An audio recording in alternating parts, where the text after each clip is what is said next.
뭐 우리 시장이야. 딱 장벽을 쳐두는 거죠. 못 들어오게.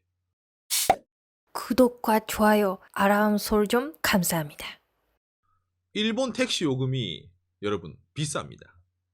얼마나 비싸냐고요? 미친 듯이 비쌉니다. 아니 그래서 얼마나 비싼데? 알기 쉽게 그림을 하나 보여드리죠. 일본 돈 1000엔 있잖아요. 1000엔을 가지고 몇 킬로를 탈 수 있냐라는 그림입니다. 그러니까 우리나라 돈 10,000원 조금 노는 돈 있잖아. 그걸 전 세계를 둘러다녀. 우리나라 돈 예를 들어 10,000원을. 그리고 전 세계를 가서 택시를 타. 그러면은 얼마만큼 갈 수 있느냐, 거리를. 그러면은 이게 비싼지 싼지 알 수 있지 않을까라는 거거든요. 제일 멀리 가는 이게 인도입니다. 86.960. 그리고 10,000원이 있으면 87km 정도 갈 수 있는. 10,000원 있으면 87km 탈 수 있어, 인도에서. 그 다음에 태국 방콕 55km. 멕시코 46km. 필리핀 43km, 마닐라. 그런데 파리 7km. 미국 8km. 하와이는 7.5km. 같은 미국인데. 그 다음에 여러분 쫙 있는데 일본이 여기서 어디 있을까요, 여러분? 이 그림에서. 여러분 잘 안 보이죠? 일본 여기 있습니다. 우리나라 또 10,000원 좀 넘게 주면 일본은 몇 킬로 타냐면은 일본 도쿄 2.896km 갈 수 있습니다. 이게 일본 택시입니다. 기가 막히죠. 여러분들이 야 일본 택시 비싸다고 들었는데 엄청 비싸잖아. 이건 너무한 거 아니냐, 인간적으로. 그죠? 일본에서도 일본 사람들 택시 비싸다고 안 그렇게 생각할까요? 그렇게 생각합니다. 일본에서도 택시는 비싼 거예요. 비싸요. 그래서 여러분 있잖아. 추미코가 저랑 한국 처음 갔을 때 깜짝 놀란 게 있잖아요. 왜냐면 내가 마음대로 공항에 내려서 어이 택시 이런단 말이야. 그럼 추미코가 놀랍니다. 어머, 이 남자는 부자네. 그렇죠. 이 남자는 부자네. 그렇지 않죠. 그러니까 여러분 이거 보면은 서울도 차 막히고 말해 서울도 차 막히고 서울도 만만치 않다. 그러니까 너무 지금 뭐 그림 가지고 사기를 친다. 당신을 위해서 제가 하나 더 자료를 준비했습니다. 재팬 택시에서 제공하는 택시 요금 검색입니다. 자, 케이스 스터디 넘버 1. 한국에 사는 5가지 덕이 가득한 우리 친구는 일본에 피규어를 사고 싶어서 일본에 가기로 결심을 했어요. 요즘 이 시국이다 보니까 일본 도쿄 가는 비행비도 싼데 LCC 한번 타볼까? 어이 싸구만 LCC 이거. 가자! LCC가 착륙하는 건 일본의 어디? 나리타 공항입니다. 네, 나리타 공항에 도착을 했어요. 역시 피규어라면 일본의 아키하바라지. 공항에서 한국 이 친구는 택시를 부릅니다. 스미마생, 아키하바라, 택시기사 아저씨. 그 친구의 얼굴 표정을 살핍니다. 왔군. 여보 마누라, 오늘 장사는 이 친구 하나로 끝났다. 여기서 의문점. 공항에서 아키하바라까지 태우는데 이 아저씨가 즐거워한 이유는 무엇일까요? 검색을 해봅시다. 요금 검색. 이게 N입니다. 원이 아니라. 약 23,960엔이 나옵니다. 우리나라 돈 약 25만원이 나옵니다. 이런 작강 외국인 친구가 오시면 택시 아저씨는 오늘 장사 접어야죠. 근데 여러분 중요한 게 있어요. 이거는 차가 막힌다든지 뭐 신호등 걸려서 정체하는 거 그거 뺀 겁니다. 그러니까 이거는 이론상 요금이에요. 그러니까 절대적으로 이것보다 싸게 나올 일은 거의 없는 거죠. 이 그림에서는 별로 체감이 안 되잖아요. 그래봤자 일본이 비싸봤자 얼마나 비싸겠어. 왜 이렇게 비쌀까? 일본 택시는 금칠했나요? 아니면 일본 택시기사 아저씨들 뭐 억대 연봉인가요? 라고 느끼잖아요. 그렇지 않습니다. 이유가 있습니다. 근데 이 이유가 합리적인 이유냐? 합리적이진 않습니다. 일본이기 때문에 가능한 이 요금제인데, 자 일단 일본은 택시 요금을 국가에서 정한다 했잖아요. 가격을 택시 회사가 정해가지고 국가에 신청을 합니다. 그럼 국가가 지역마다 물가 고려해가지고 이 정도면 오케이 라고 낸 게 지금 택시 가격이에요. 그래서 동경이 제일 비쌉니다. 뭐 오사카는 좀 쌉니다. 동경보다. 그리고 다른 지방도시도 쌉니다. 그래도 비쌉니다. 아직까지. 지방도시도 물가 고려는 하지만 아직까지도 일본은 택시가 보편적으로 비싼 편입니다. 여기에는 여러 가지 이유가 있는데 정말 여러 가지 복합적인 이유가 있는데 제일 큰 이유가 하나 있습니다. 제가 일본에 관한 자동차 얘기할 때 항상 이 얘기를 많이 하는데 차검 제도가 있습니다. 차검 제도, 일본어로 샤켄.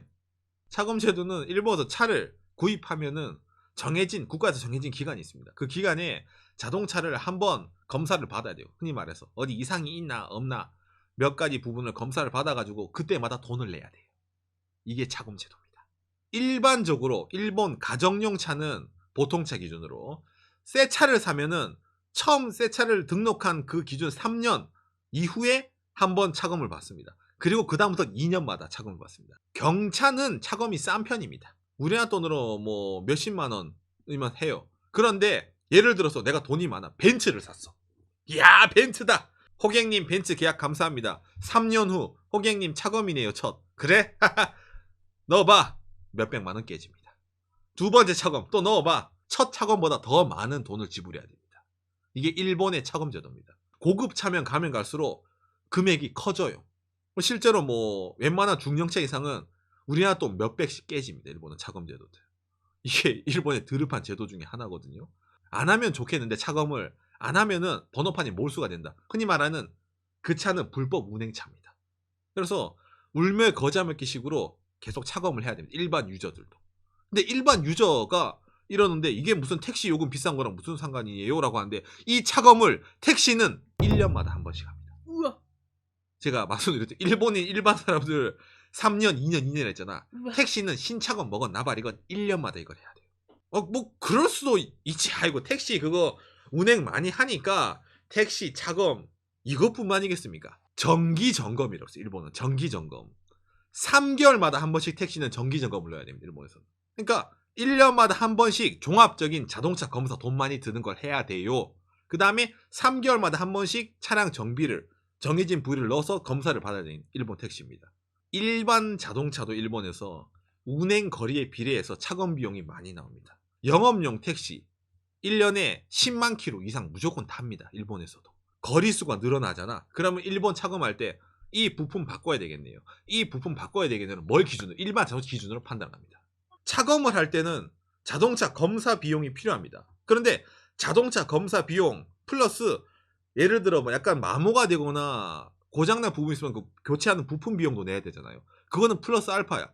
택시마다 상태가 다르잖아. 그런데 정해진 비용이 하나 더 있어요. 일본 택시는. 뭐요? 이 비용이요. 자동차 손해배상 책임보험. 법인 택시의 경우 매년 12만 8,840엔 내야 됩니다. 이게 일본 책임보험 매년마다 내야 되는 거예요. 택시가 법인 택시. 개인 택시는 이렇게 나오고. 일반적으로 법인 택시잖아. 그 다음에 중량세 자동차세 7,800엔. 이건 자동차 종류마다 다릅니다. 인지대는 이거 그 뭐냐 서류값 인지대 1,100엔. 그러니까 이게 차량 정비 비용이랑 차량 수리 비용을 뺀 거예요. 이게 세금이야. 세금. 일본의 세금 흔히 말하는. 그러니까 대충 감이 오죠. 1년마다 일본에서 예를 들어 법인에서 택시를 운행하려 하는 경우에 이 정도로 택시 한 대마다 이걸 깔아두고 가야 되는 거예요. 그러니까 이거 플러스 수리 비용 플러스 검사 비용이 있다는 걸 명심해야 됩니다. 그러니까 대략 몇백씩 깨집니다. 우리나라 돈 1년마다. 운행을 많이 한 택시든 많이 안 한 택시든 일단 굴러다니잖아요. 손님 태우려고. 그러면 돈이 깨지는 거예요. 일본에서는. 너무 과도한 제도라고 여러분 생각하지 않습니까? 왜 국가에서 이걸 하냐면은 택시는 영업용으로 일반 자가용보다 많이 달려야 된다. 맞죠? 일본에서는 국민의 안전과 사람들의 이 자동차의 원활한 컨디션 조절을 위해 가지고 일반 승용차들도 3년, 2년, 2년인데 택시는 1년을 타더라도 그 사람들 5년 탄 이상의 사이클을 돌린다. 틀린 말은 아니죠. 그러니까 빡시게 검사를 해야 된다. 뭐? 안전을 위해서. 일본 택시는 안전해야 되기 때문에. 그러니까 이거는 유지를 시키는 겁니다. 여기서 하나 더 이게 있으니까 우버가 더 못 들어오는 거예요. 우버는 가정용 일반 자동차잖아. 차검을 3년, 2년, 2년 받잖아. 일본 택시는 1년마다 돈을 저렇게 쏟아 부어요. 그런데 일본에서 택시 비싸다 우버 들어올 수 있겠어? 못 들어와. 쓰는 돈이 달라. 규제가 달라. 우버 차주 그럼 우버 하세요. 그러면 우버 1년마다 책임보험 우리나라 돈으로 130만 원 내시고 자동차 검사도 그렇게 타세요. 이러면은 우버 하겠어? 못해요. 그러니까 일본이라는 나라는 기본적으로 있잖아. 기존의 산업 자체에 장벽을 높게 만듭니다. 택시도 마찬가지야. 이렇게 만들어 두니까 다른 산업이 들어올 수 있을까? 그 장벽에? 오마이갓이잖아. 너무 비싸잖아. 그 자체만으로 비싸잖아. 그걸 유지시키려면 요금도 비싸져야 되잖아. 뭐 우리 시장이야. 딱 장벽을 쳐두는 거죠. 못 들어오게. 그러면 당연히 요금도 올라가죠. 안 그래? 그렇죠. 택시 회사가 택시 굴리잖아요. 그러면 여러 가지 택시가 있잖아. 이 택시는 손님 못 태울 거고 이 택시는 역 앞에서 손님 기다릴 거고. 그러면 어떻게 돼? 택시 놔두면 1년마다 유지 비용이 어마어마하게 들어. 그런데 그거를 자기들이 적자를 손해를 봐야 돼? 아니죠. 택시를 안전하게 운행하는 건 누구를 때문입니까? 일본 사람들이 택시 비용으로 부담을 해야 되는 겁니다. 이게 일본 택시 비용의 비싼 원인 중에 제일 큰 이유.